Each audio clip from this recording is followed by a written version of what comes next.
Have you ever heard the expression, a life without limits? It's used in motivational circles, but is it correct? Is there really such a thing as a life without limits? Well, no. And here's the video to prove it. Humans are ambitious, but we're also limited. From juggling tasks to managing friends, these are hard and fast rules. You can't cheat your way past them. I'm Mike with List 25, and here are 25 built-in human limitations you can't override. 25. Multitasking. Are you a multitasker? Well, I've got news for you. You may feel proud of yourself juggling various tasks, but the truth is, multitasking makes your brain less accurate. It seems more productive, but that's actually an illusion. Our brains are better when focusing on one job at a time, and we can't override this. Studies summarized by the American Psychological Association suggest productivity can drop by up to 40% due to task switching. Whenever we start a new task or continue an old one, we have to refocus our brains, taking up time and energy. Does this mean we shouldn't multitask? Unfortunately, a lot of us need to do it, so we have no choice. Just be aware of the fact that you might make a few errors along the way. 24. Accurate memory. Memory is a wonderful thing. All we need to do is close our eyes and relive precious moments. But are we remembering them accurately? Sadly not.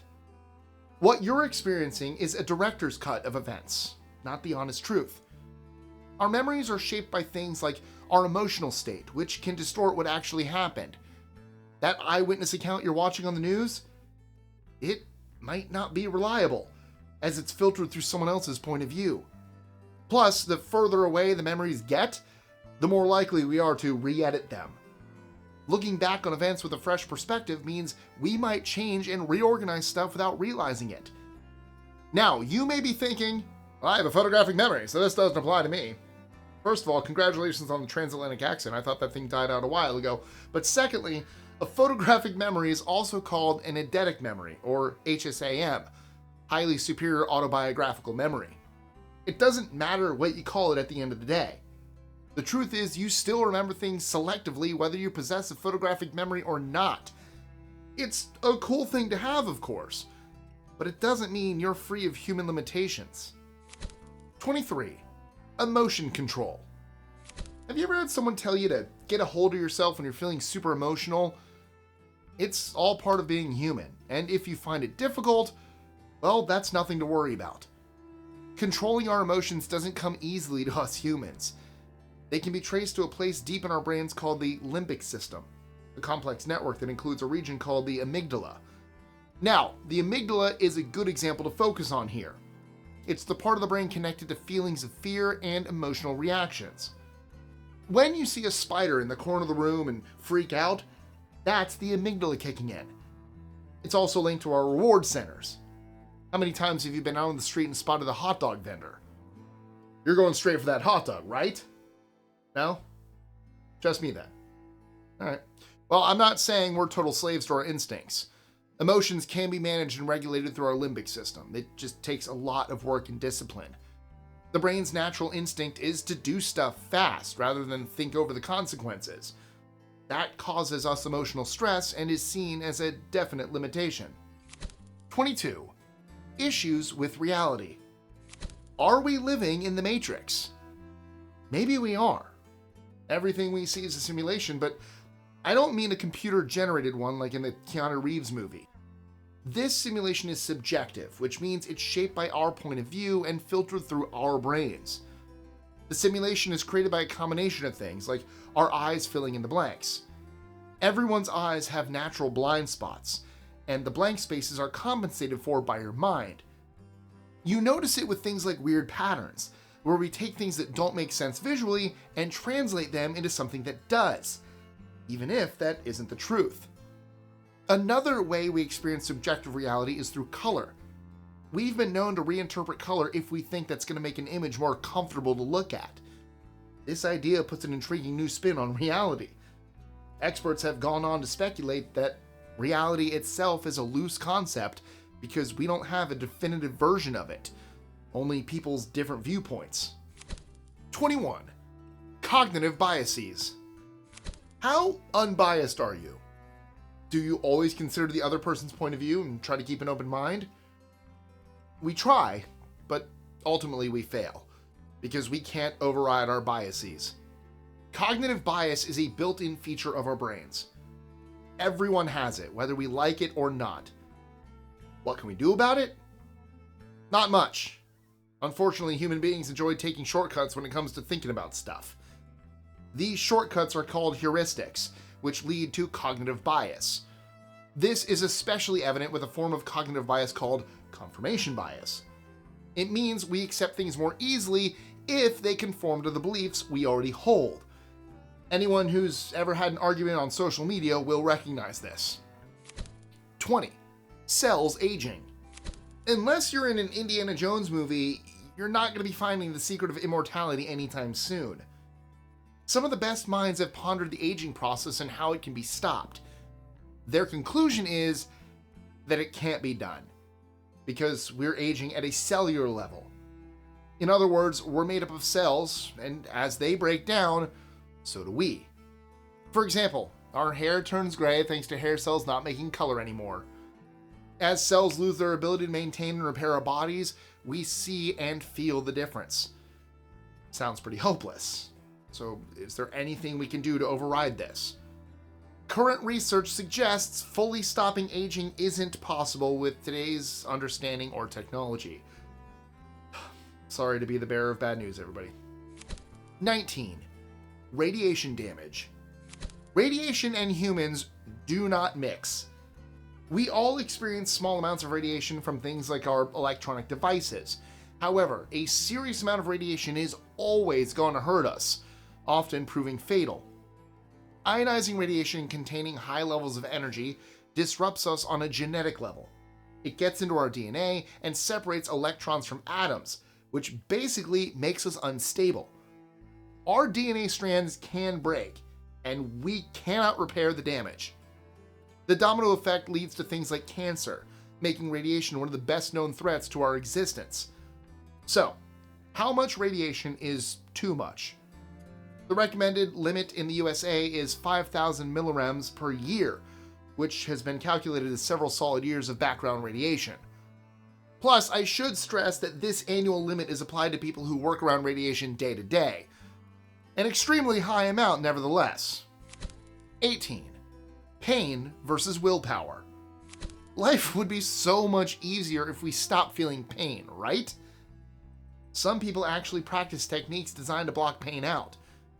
The most famous and tragic example of this was Thich Quang Duc, a Vietnamese Buddhist monk who set himself on fire in 1963. This powerful image of protest seemingly showed someone who'd learned to ignore pain through the force of their will. Was he completely blocking out this terrible pain? It's impossible to do that, because our nociceptors, or pain sensors, tell us we're in trouble no matter how much we try. Even in extreme cases like this, biology suggests pain signals are still firing. These sensors are part of our body's responses and are separate from our minds. You can't beat pain through willpower alone. 17. Infinite learning. Our brains work stuff out surprisingly fast, but there are limitations. If you're hoping to learn lots of information at infinite speed, forget it. The brain is a physical organ with limits, like any other body part. It houses billions of neurons, or nerve cells, each with its own separate network of signals. These signals are what enable us to think, move, and speak, though this takes its toll on the old gray matter. Neurons are constantly forming new connections and rewiring the network, taking time and energy. That means your brain can get tired and overloaded, making even geniuses slow down. Things only get worse the older you get. Brains operate at lightning speed, but they can't outrun Father Time. 16. Genetic destiny. Did you know you're born to a blueprint? This blueprint doesn't cover everything, but it does show there are certain realities you can't escape from. I'm talking about DNA, which is basically a pre-installed plan for how you appear physically. If you're destined to be short or lose your hair in later life, there's little you can do to stop it. Genetics strongly influences things like height and hair loss, even if someone's environment can nudge these slightly. In certain cases, DNA can be affected by external factors like your lifestyle. For example, you may be able to avoid developing a disease in your family line by exercising and eating the right foods. However, the big things in life, such as your height, are going to remain pretty constant, give or take. Learn to embrace your destiny, rather than avoid it. 15. Limited sensory integration. The human brain and body are incredible feats of engineering. They're always working to help you understand and process the world around you. This partly happens through sensory integration, which gathers information from things you hear, smell, touch, and taste, among other senses. Without it, we wouldn't be able to check if the milk is fresh or find our way to the bathroom in the morning. In fact, we wouldn't be able to do much at all without sensory integration. So it helps us in all sorts of ways. That said, the system isn't foolproof. The picture it builds from the different senses is a detailed one, but it doesn't 100% reflect reality. Our biology can't pick up on everything. Eyes detect light and ears detect frequencies, yet there are light and frequency spectrums we can't see or hear. We have enough information to get by, but the amount we aren't aware of is staggering. 14. Metabolic ceiling. Here's something that might make non-exercisers feel a little better. No matter how long you work out, you are always going to hit a ceiling, namely the metabolic ceiling. This is the maximum limit you can reach when burning off energy, a surprising discovery published in the journal Current Biology. Scientists conducted an experiment on extreme exercise fans, like endurance runners.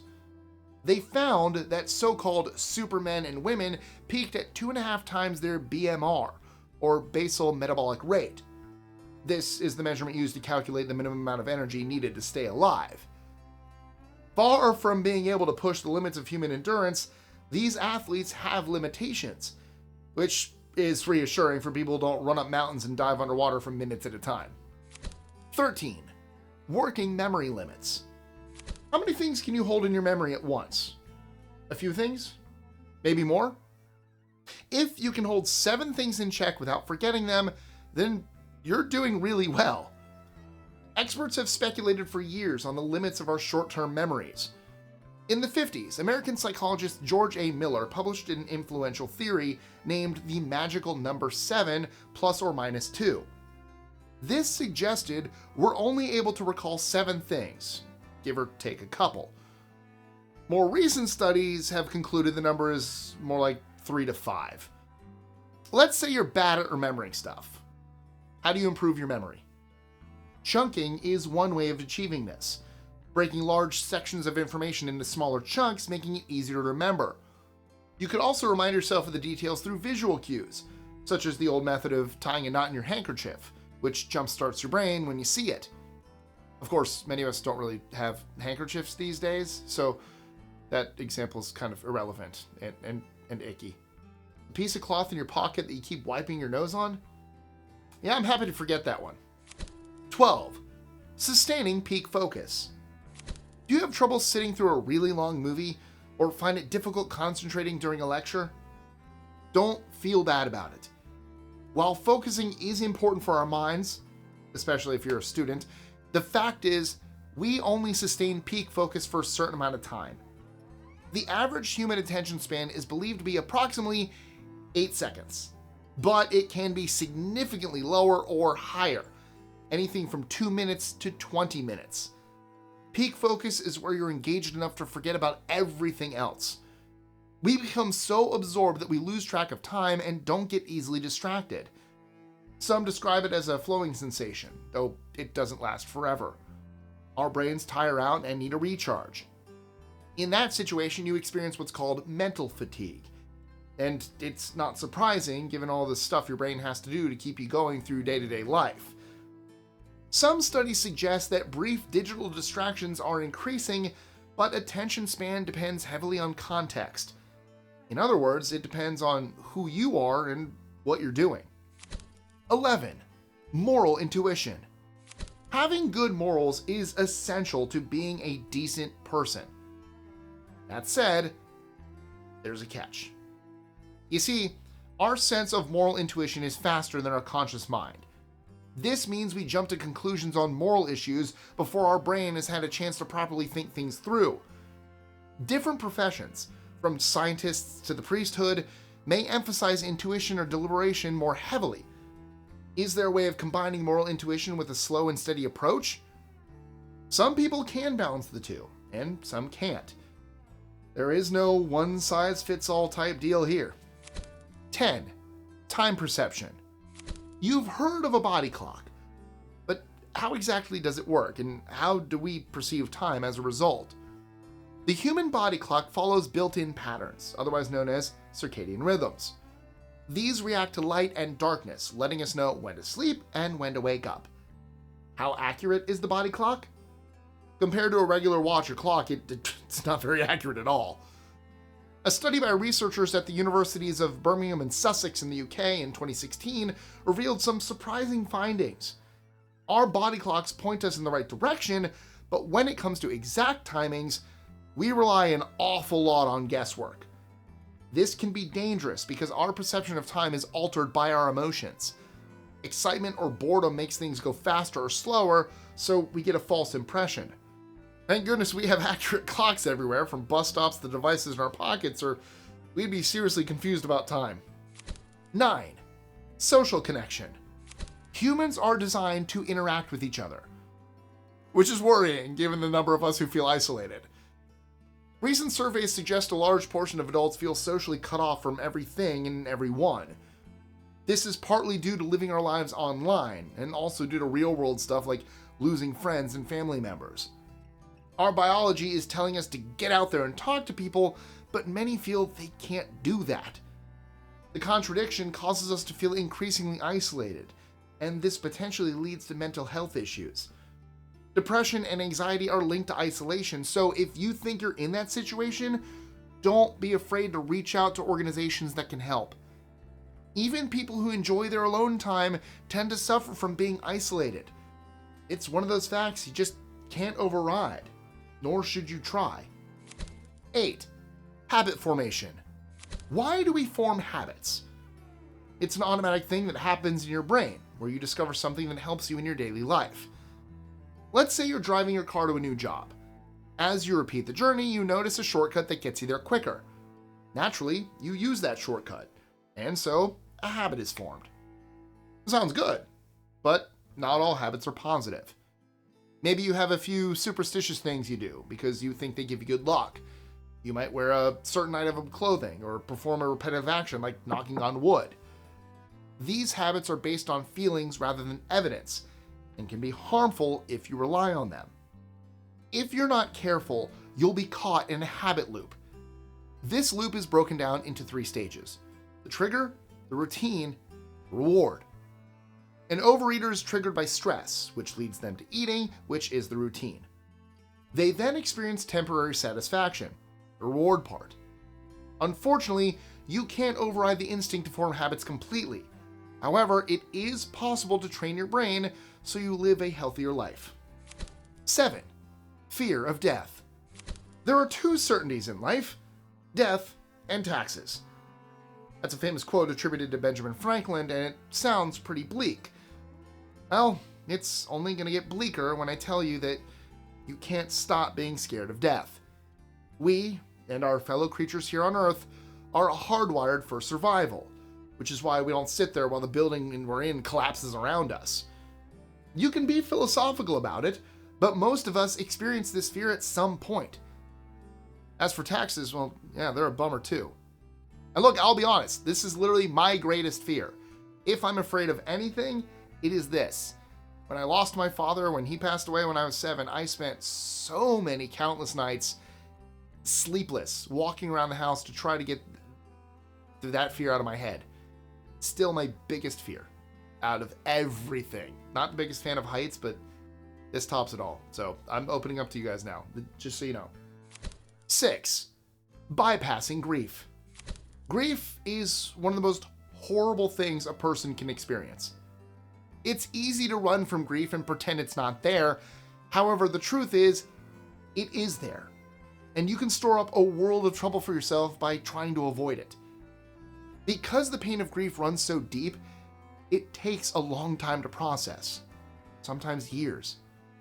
This extra stress piles on top of the already agonizing feelings of loss. So you can't blame people for suppressing their grief, but ultimately, it isn't a healthy thing to do. Your brain has a built-in need to grieve, meaning the grief manifests itself no matter how far you push it down. Many therapists will tell you that you'll come through healthier and happier if you confront your feelings and come to terms with them. Remember, I am not a trained professional, and if you are overwhelmed by grief, there are places you can contact. 5. Indefinite motivation. Motivation is key to living your life, but anyone who thinks you can be motivated all the time is lying to you. Having the drive to succeed is a positive thing. It relies on neurochemicals in our bodies like dopamine. This chemical is the perfect motivator because it's linked to your reward centers. When you find something you're passionate about, you pursue it as much as you can, and that dopamine hit follows. That said, even the most passionate people get tired and lose focus. Aside from the fact that you need to rest and recharge, you can't always predict what may happen to you. Everyone goes through hard times, and you shouldn't feel embarrassed that you lose motivation when things aren't going your way. In this situation, a motivational speaker telling you to pull yourself together is one of the most irritating things in the world. Feel free to fail sometimes, and don't try to override. It's just part of life. 4. Cultural biases. We can't avoid biases in the way we think about stuff, and some of these biases are cultural. The more you look at it, the more it makes sense. Culture is how people express themselves in their environment, and naturally, we are all products of that environment. Why wouldn't we have cultural biases? It's just how we're programmed. That doesn't mean we can't watch what we say if the viewpoint we're expressing is offensive. It just shows how powerful the effect of our upbringing and social situation can be. Breaking away from your culture and heritage doesn't guarantee you'll think differently either. There's always going to be times you'll react automatically to something, and that something is built into who you are as a person. You'll never be able to completely avoid it. 3. Neurotechnology impact. Have you heard of neurotechnology? It's where tech is used to explore the nervous system, a development that has potentially bad consequences for our brains. How so? Well, we often show wariness over how AI-driven tech impacts our culture. With neurotechnology, the worries are greater. Some believe that it may one day influence behavior, raising ethical concerns. It will literally get inside our heads, potentially leaving us powerless. Experts are calling for protection so that this technology can be used with confidence and without fear of manipulation by any shady tech bros out there. 2. Systemic resource constraints. The human brain is more sophisticated than a computer. This makes it a challenge for neuroscientists who want to study it. We've been studying brains since the time of the ancient Egyptians, and there's a good reason we haven't unlocked all its secrets. For starters, each brain is different, and there's no manual for understanding it like we have with car engines or flat-pack furniture. Secondly, we don't have infinite powers of research. Our money and expertise only go so far, leading some to conclude we may never get a handle on what makes us tick up top. These so-called systemic resource constraints prove that limitations exist, even in the world of boffins and other ultra-high achievers. 1. Dunbar's number. In the 90s, British anthropologist Robin Dunbar conducted research on the human brain and social relationships. He concluded that we're only able to manage 150 relationships at any one time. This is an approximate number, after which the cognitive limit is reached in our brains and we can't cope with any more interactions. On the plus side, 150 relationships is a pretty healthy number. On the negative side, it's a limitation we can't override. Past the 150 mark, we start to have difficulty relating to new people. which may not be a bad thing for some of you, because I'm sure that sounds like plenty of friends and acquaintances to y'all. If you're feeling a little downbeat right now, I'm not surprised. I just gave you a whole bunch of reasons why people are limited. Am I going to leave you on this downer? No way. We may have our limitations, but that doesn't mean we can't do incredible things. If you're ready to get off the doom-laden express and jump aboard the inspiration train, I have a video ready for you to watch right here, telling you all about the amazing stuff the human body is capable of. You just need to sit there and be amazing as the facts unfold. Don't forget to subscribe, and I'll see you soon for a whole new list. Oh, and let me know in the comments a story when you overcame your limitations. Let's get inspirational, shall we? All right, see you again next time.